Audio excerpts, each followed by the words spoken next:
Bismillahirrahmanirrahim. Alhamdulillahi Rabbil Alamin. Wassalatu wassalamu ala ashrafil anbiya'i wal mursalin.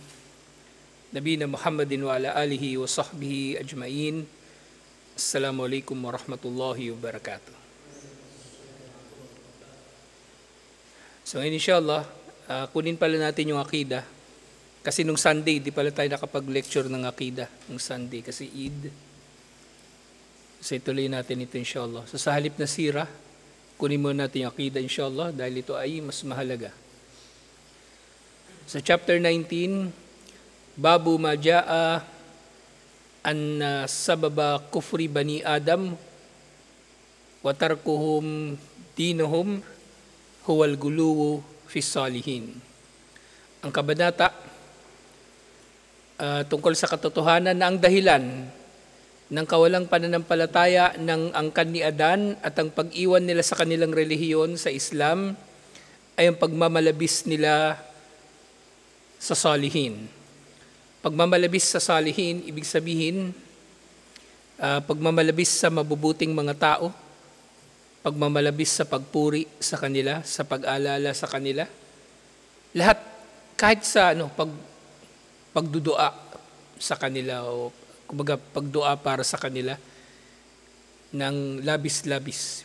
Kaya nga isa ito sa mga dahilan kung bakit ipinagbabawal yung pagdudua sa libingan ng namatay. Gumagawa ka na nga doon ng gawaing pagsamba. Hindi yun kanais-nais na gawain at haram pa nga. Ibig sabihin haram talaga siya.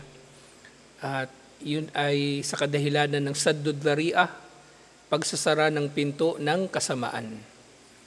Okay, so kahit sino pa tong saleh na ito, mabuting tao na ito, kamag-anak mo, hindi mo kamag-anak, o sino pa man, ipinagbabawal ang namang uri ng pagmamalabis sa kanila. So ang tinutukoy dito, maksudatu bayanu ma yu'awwalu alayhi al-gulu fi salihina min ash-shirki billahi fi ilahiyatihi al-munafi lit-tauhid. Ang tinutukoy dito na pagmamalabis sa relihiyon o pagmamalabis sa mabubuting tao na dahil dito tumalikod ang mga angkan ni Adan, yung unang binanggit dito ni Sheikh ito ay ang pagpapabatid na ito nga ay taliwas sa tauhid. Taliwas sa kaisahan ni Allah subhanahu wa ta'ala. Bakit? Kasi itong pagmamalabis na ito ay nauuwi sa shirk.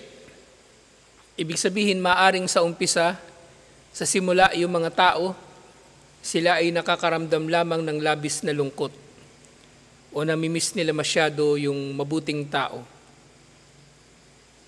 At bandang huli, darating sa kanila ang waswas ni Satanas at ibubulong sa kanilang ilang mga bagay na dahil dito gagawin na nilang katambal ni Allah ang mabuting tao na yun.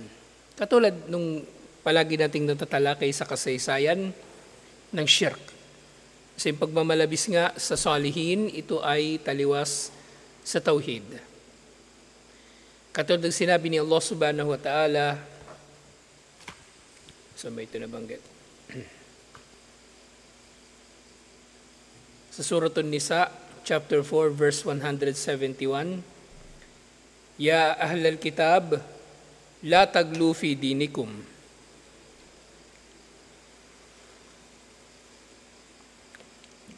O ahlul kitab, huwag kayong magmamalabis sa inyong relihiyon. At ang pangunahing pagmamalabis na nagagawa ng tao sa kanyang relihiyon ay pagmamalabis sa kanyang kapwa-tao. Halimbawa, tingnan ninyo yung mga Katoliko ngayon sa kanilang pagmamalabis sa mga kinikilala nilang banal o kinikilala nilang mga santo. Yung iba nakakadiri na nga diba? Merong isang santo, natira yung kanyang paa at yung paa na yun, sabi nila, hinuhugasan nila ng tubig at yung tubig na yon iniinom nila bilang gamot. Sinong matinong tao? Hindi naman natin, kumbaga, hindi natin sila nilalait o minumura sa kanilang paniniwala na yun. Pero, kumbaga, kung yung tao ay nag-iisip talaga, so hindi niya gagawin yun. Pinaghugasan ng patay tapos iinumin mo. Di ba? Hindi pwede. Hindi pwede. So dito, ang tinukoy na dalil, la taglu fi dinikum, huwag kayo magmamalabis sa inyong relihiyon. Nabagaman na relihiyon ang tinutukoy dito, ang karamihan o malaking bahagi ng pagmamalabis sa relihiyon ay may kinalaman sa pagmamalabis sa kapwa natin tao. Either santo, at syempre sa kalagayan ng mga Kristiyano, pagmamalabis nila kina Jesus at Maria, kina Mama Mary, at Jesus Christ, nagmamalabis sila sa kanila. Sumunod na sinabi, Israel ayah, وَمَنْ هُمْ أَهْلَ الْكِتَابِ وَمَا هُوَ الْغُلُوُ وَمَا مُنَاسَبَةُ الْآيَةِ لِلْبَابِ. Sa ipaliwanag daw ang aya na ito. At sino ang tinutukoy dito na Ahlul Kitab, angkan ng kasulatan? At anong kinalaman ng aya na ito? Itong aya sa Surat An-Nisa. La taglu fi dinikum, huwag kayong magmamalabis sa inyong relihiyon. Anong kinalaman nito doon sa pagiging dahilan ng pagmamalabis sa salihin upang ang mga tao ay tatalikod sa Islam? So sinabi ni Sheikh rahimahullah, Yaqulullahu ta'ala mukhataban li ahlil kitabi wa humul yahudu wan nasara. Ang aya na ito ay ipinahayag na si Allah ay direktang kumakausap o nag-a-address. Ang mukhatab dito ay ang Ahlul Kitab. At ang Ahlul Kitab, ang mga Hudyo at mga Kristiyano. Sila lang. Okay? At mahalaga na maunawaan ng tao ang tamang pag-unawa sa Ahlul Kitab. Kasi maraming mga tao nalilito rito. Maraming Muslim, hindi nila naiintindihan ito. Ang Ahlul Kitab ay ang Hudyo lang at Kristiyano. Kasi may mga ahkam na may kinalaman dito, di ba?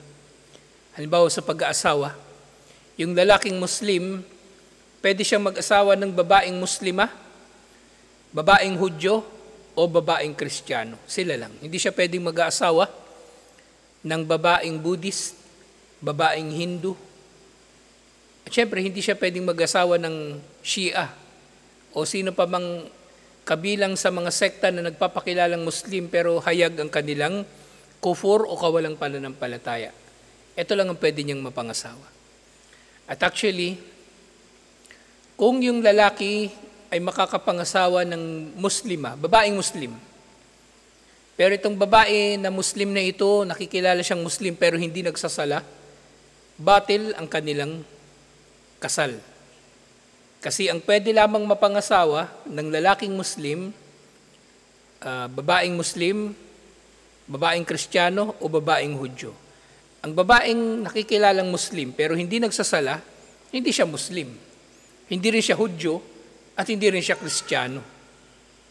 Okay? So wala siya sa kahit alin sa tatlo na ito. Kaya yung usapin ng tarkus sala ay mapanganib at masalimuot kumbaga at kailangan na may tamang pag-unawa yung tao at may paninindigan ng mga tao dito. Kaya nga kung kayo ay mayroong asawa, kailangan talaga na sikapin ninyo na sila ay mapasunod sa relihiyon. Sila ay mapasunod sa relihiyon. Kung sila ay Muslim, utusan talaga ninyo sila na magsala. Kasi maaring yun nga, nakakagawa na pala kayo ng panlilin lang sa inyong mga sarili na hindi niyo inaamin na yung asawa niyo hindi nagsasala at maaaring wala nang saysay ang inyong kasal. At syempre, madaragdag natin dito yung madalas na kaso. Merong lalaking Muslim, mag-aasawa siya ng Kristiyanong babae, tapos yung babaeng Kristiyano, pipilitin niya na mag-Muslim. O nag-Muslim yung babae, tapos hindi naman nagsasala. Di naging mas mainam pa pala sana na yung babae na yun na natiling Kristiyano kasi pwede siyang maging asawa ng lalaking Muslim. Kaysa yung Muslim nga siya pero hindi naman nagsasala. Naintindihan nyo? Mas mainam pang nanatili siya ng kaya ikaw, Rashid, wag mo pilitin yung babae na magsyahada. Pwede mo siyang mapangasawa kahit siya ay Kristiyano. Ngayon, pipilitin mo yung magsyahada, tapos papakasalan mo, tapos hindi rin naman magsasala. Di ba? Mas okay na kalagayan yung nauna, yung manatili siyang Kristiyano. Siyempre, kabilang sa mga ahkam na may kinalaman sa tamang pagkilala kung sinong ahlul kitab, pagdating sa pagkain. Ang pwede lang natin kainin na pagkain, kinatay ng Muslim, kinatay ng Hudyo, o kinatay ng Kristiyano. Yung kinatay ng Buddhist, hindi tayo pwedeng kakain nun. Kahit yung Buddhist, ginilitan pa niya yung kambing, hindi pwede. O atheist, o kahit sino pa man, o igorot na walang relihiyon, ang tinutukoy ko dito, kasi may mga igorot naman na di ba? Na Katoliko o Protestante, pero maaring meron talaga yung kumbaga animist pa rin sila. Hindi ko lang alam kung meron pa talagang ganun ngayon. Kasi yung tatay ni Mrs., Ilocano yun, taga Nueva Vizcaya. Ang kinukwento sa akin ni Mrs., yung tatay nila, bininyagan lang yun bago sila ikasal nung nanay nila. Ibig sabihin talaga sila, pagano talaga sila nung mga unang bahagi nung buhay nila. So yung mga ganun, hindi tayo pwedeng kakain ng kanilang kinatay.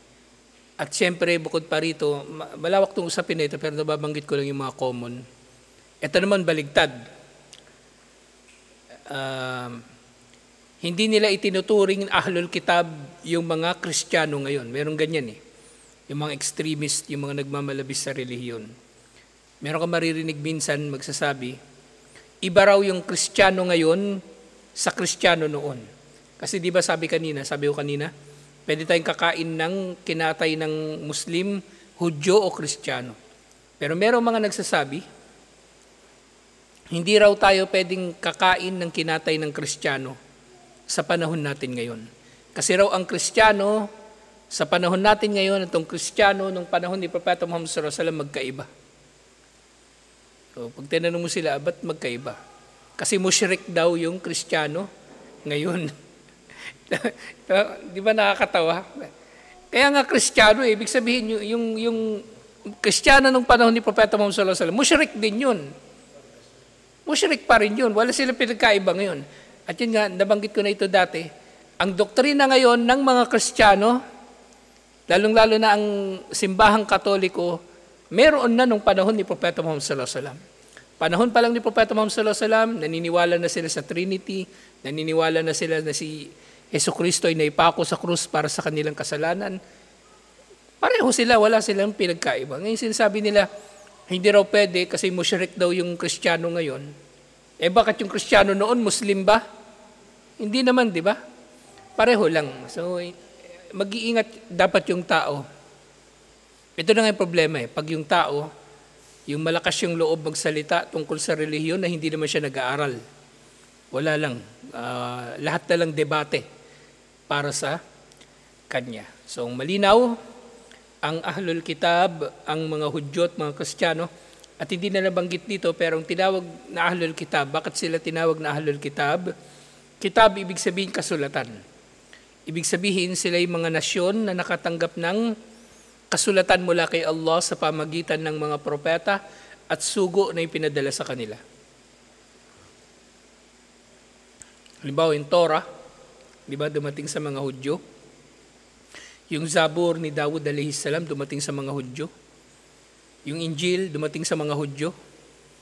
At ngayon yung Quran, dumating din sa mga Hudyo. Lahat yun dumating sa kanila. Pero ang mga Kristiyano, kumbaga, ang inabutan lang talaga nila, yung Injil at ang Quran lang. Yung Injil at ang Quran. Pero syempre, nadidistinguish ang mananampalataya mula sa ahlul kitab. Kaya nga sa Quran, di ba?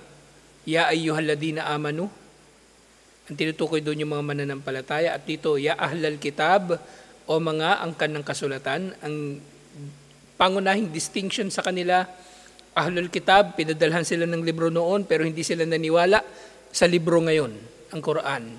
Pero mga Muslim, naniniwala sa mga libro na pinadala noon at naniniwala sa libro na ipinadala ngayon, ang Quran. So dito, dinugtong, La tajawazu ma haddallahu lakum fid din. So nga, yung sinabi rito ni Allah, Ya ahlal kitab la taglu fi dinikum, ang sinabi ni Allah, huwag kayong magmalabis sa inyong relihiyon. Ibig sabihin, huwag ninyong lalampasan ang mga hangganan na itinakda ni Allah sa inyong relihiyon. Huwag ninyong lalampasan ang mga hangganan na itinakda ni Allah sa inyong relihiyon. At naiintindihan natin ang din sa atin sa Islam, ang relihiyon, hindi ito katulad ng pag-unawa ng kuffar sa relihiyon. Para sa kuffar, ang din, ang relihiyon para sa kanila, yung ginagawa lang sa loob ng simbahan o ginagawa sa harap ng altar o may kinalaman sa Diyos. Pero kapag makikitungo na sila sa kanilang kapwa, wala ng relihiyon. Kaya kanya-kanya silang paglalamangan sa isa't isa. Wala ng moralidad. Wala ng pagiging matuwid at makatuwiran. Kasi yun lang ang relihiyon sa kanila, yung may kinalaman sa simbahan. Pero tayo, din para sa atin, ang Islam ay din para sa atin, din na may kinalaman sa mga gawaing pagsamba, mga paniniwala, mga gawaing pang-araw-araw at pakikitungo natin sa ating kapwa. Yun ang din. Lahat ng bahagi ng relihiyon natin, lahat ng bahagi ng buhay natin, lahat ng bahagi ng buhay natin ay may kinalaman sa relihiyon. O kaya may kinalaman ang relihiyon dito. May batas ang relihiyon natin tungkol sa lahat ng bagay nito. Ultimo sa itsura mo, merong batas. Kung anong klaseng gupit yung pwede sa'yo, kung dapat ka ba magkaroon ng balbas, ano dapat ang damit mo. Lahat yun ay merong batas sa Islam dahil ganun ang ating din. Okay? So wag nating lalampasan ang hangganan na itinakda ni Allah. Ito man ay may kinalaman sa ibadah at ano yung isa pa? Muamala. Hindi rin natin yun lalampasan. Hindi rin natin yun lalampasan. Wala tarfa'ul makhluk fawqa manzilatihi allati anzalahu Allah. At huwag ninyong iangat ang sino man sa mga nilikha ng mas mataas pa sa posisyon niya na inilagay siya ni Allah dito. Ibig sabihin, maaari tayong magmahal o gumalang, magpahalaga sa sino man sa mga nilikha. Pero syempre, hindi natin sila mamahalin, igagalang o pahalagahan ng higit pa sa pagiging nilikha. Nagagawin na natin silang katambal ng tagapaglikha. Yun lang sila tao. Tayong mga Muslim halimbawa, malinaw sa atin na mahal natin sina Isa alayhis salam, Mama Mary, yung mga propeta, pero hindi natin sila inaangat sa mas mataas pa na antas kaysa sa tamang antas nila. Doon natin sila inilalagay sa kanilang tamang lugar.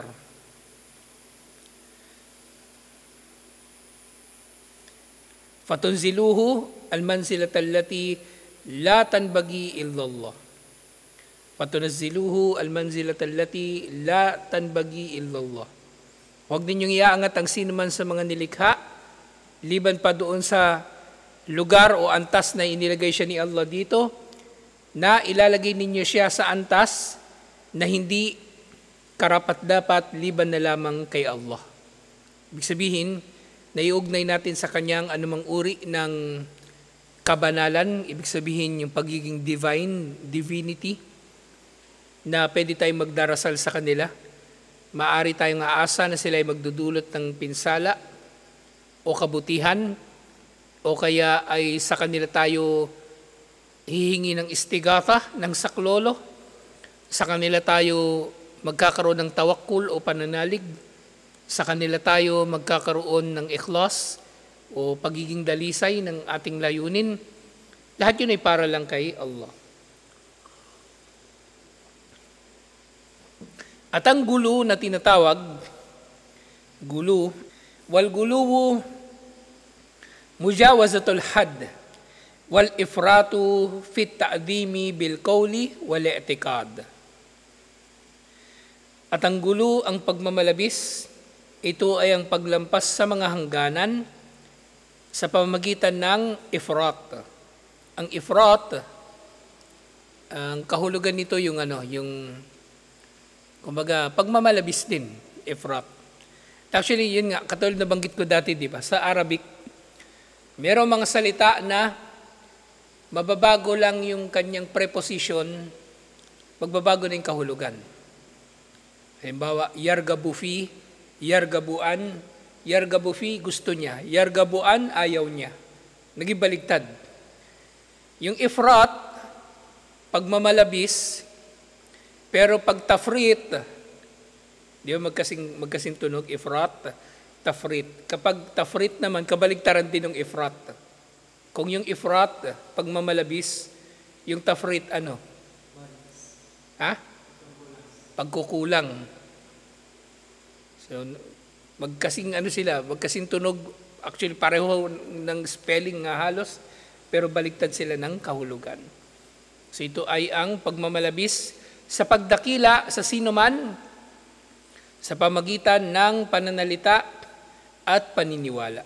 So hindi na natukoy dito yung gawain, pero syempre, kapag ikaw ay naniniwala na dapat dakilain ang sinuman liban kay Allah sa ganitong paraan, gagawin mo rin yun. Gagawin mo rin yun.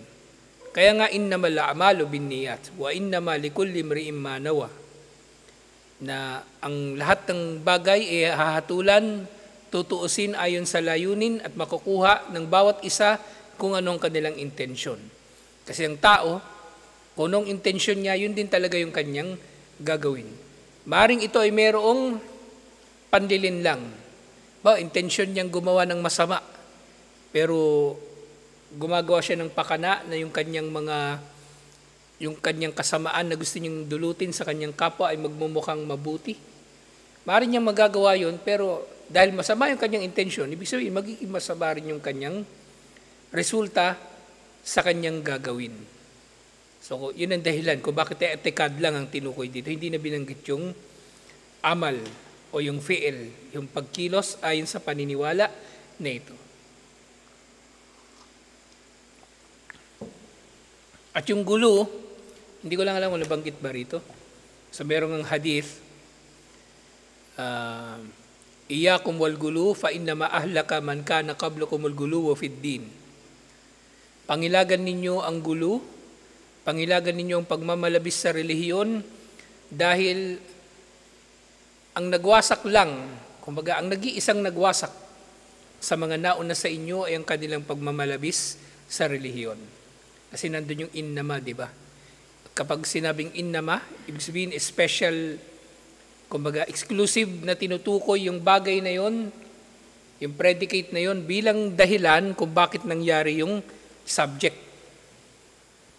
Okay, innamal a'malu binniyat.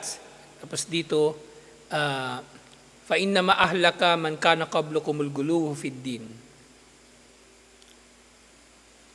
So yung guluwu fid din nga, sinabi dito, wa munasabatul aya lil bab, ang kinalaman ng aya na ito sa kabanata na ito, anna man da'a nabiyan aw waliyan min dunillah faqad ittakada ilahan. Sino man ang nanalangin o nagdasal sa propeta o nagdasal sa santo o sa iba paliban kay Allah, siya ay nagturing na sa kanila bilang Diyos. Ibig sabihin, siya ay nakagawa na nga ng shirk. At ang lahat ng musyrik, katulad ng paulit-ulit kong binabanggit, pare-pareho sila. Pare-pareho sila. Hindi natin pwedeng sasabihin na ang mga Kristiyano ay mas mabuti kaysa sa mga Hindu o sa mga Buddhist. Hindi pwede. Kasi sasabihin natin halimbawa, buti pa yung mga Kristiyano, si Jesus, sinasamba nila, kaysa sa mga Buddhist o kaysa sa mga Hindu, sumasamba sa daga, sa baka. Hindi natin pwedeng sasabihin yun. Parehong kufur yun eh. Pareho yung shirk.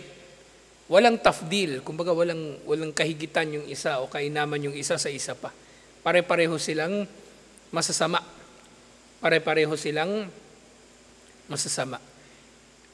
Na ang tinutukoy dito sa usapin ng shirk, hindi dito usapin yung yung aya tungkol sa pagiging mas malapit ng mga Kristiyano sa mga Muslim. Hindi yun ang tinatalakay dito. Ang tinutukoy dito yung pagiging pare-pareho nila sa shirk. Pare-pareho silang sumasamba sa iba paliban kay Allah. Kahit ang musyrik, halimbawa sumasamba kay Propeta Muhammad sallallahu alaihi wasallam, pareho lang. Musyrik pa rin. Sasambahin niya si Propeta Muhammad sallallahu alaihi wasallam, musyrik pa rin yun. Pareho lang. Wala siyang pinagkaiba doon sa sumasamba sa daga. Wala siyang pinagkaiba doon sa sumasamba sa pusa. O halimbawa, may Muslim sumasamba sa pusa. Anong pinagkaiba niya doon sa sumasamba sa daga? Baka may pilosopo na palapagiti si Rashid Sasabihin siguro ng tao, mas mainam yung sumasamba sa pusa kasi pusa kakainin niya yung daga. Walang ganun. Okay? وَشَابَهُ النَّصَارَى فِي شِرْكِهِمْ وَالْيَهُودَ فِي تَفْرِيطِهِمْ. Okay. Na dahil sa kanyang pagdarasal sa iba paliban kay Allah, propeta man yun o santo o iba paliban kay Allah, siya ay nagiging katulad sa mga Kristiyano sa kanilang pagtatambal kay Allah. Pagtatambal kay Allah, pangunahin primarily, siyempre, kay Isa alayhis salam na ginagawa nilang katambal ni Allah at kay Mama Mary at yung mga santo na meron sila. At gayon din naman sa Yahud sa kanilang tafrit. O ito, nabanggit pala rito yung tafrit. So kanina ifrat, aning ifrat? Pagmamalabis. At ngayon naman, wal Yahudu fi tafritihim. At ang mga Hudyo naman sa kanilang pagkukulang. Sa kanilang pagkukulang. Baga, nagkukulang sila naman sa pagsamba na ibig sabihin dito, talagang yung mga Hudyo, kung titingnan ninyo yung mga Hudyo, kulang sila sa pagsamba. Kung yung ibang sekta na sobrahan sa pagsamba, yung mga Hudyo halos wala silang ginagawang pagsamba talaga. Meron sila yung mga yung mga inuuntog nila yung ulo nila doon sa pader, yung mga gaganon-ganon yung ulo nila, yun na lang yun. Pero hindi katulad na iba pang mga relihiyon, iba pang sekta, na maraming mga gawaing pagsamba. Yung mga Hudyo, hindi. Kasi paniniwala nila, anak sila ng Diyos, ba't pa sila sasamba? Bakit pa sila sasamba? Nakakatiyak na sila sa pagpasok sa paraiso. So ito yung panimula natin sa kabanata na ito, na ang pangunahing dahilan ng shirk, ng angkan ni Adan ay yung pagmamalabis nila sa relihiyon. Hindi pa natin natatalakay yung paglitaw ni Satanas. Diba yung lumitaw si Satanas sa mga tao at si Satanas ay nagsuggest doon sa mga tao na gagawa niya ng rebulto, yung mga mabubuting tao na namatay noon para maalala ng mga tao yung mabubuting tao at gagawa rin sila ng mabuti. So, yun yung matatalakay natin sa susunod kapag pinagpatuloy na natin itong pagtalakay sa kabanata na ito, alhamdulillah, na dito, mas matatalakay pa natin ang unang paglitaw ng shirk. At meron ngang hadith, yung nga na sa 10 henerasyon pagkatapos ni Adam alayhis salam, lahat sila ay nasa tauhid. At lumitaw lang ang shirk sa ika-10 henerasyon, at yun na yung henerasyon ni Nuh alayhis salam. Kaya ibig sabihin, si Kabil, si Cain na pumatay kay Abel, inshallah, Muslim din siya. Hindi siya kafir, hindi siya mushrik, inshallah, kasi napapaloob siya doon sa mga henerasyon ng mga anak ni Adan na pawang mga mananampalataya. Kahit ano pa man yung nagawa niyang masama. So nababanggit natin ito kasi hindi lahat ng kasalanan ay nagiging kufur. O maaring nagnakaw, pumatay, pagdurusahan niya yun sa mundong ito, sa batas ng tao, o dito palang parurusahan na siya ni Allah. O hindi man siya managot dito sa mundo, syempre maaring pananagutan pa niya ito sa impyerno o sa araw mismo ng paghuhukom kung hindi tinanggap ni Allah o ang kanyang pagbabalik loob o kaya hindi talaga siya nagbalik loob. Inshallah. So tutuloy natin ito. Assalamualaikum warahmatullahi wabarakatuh.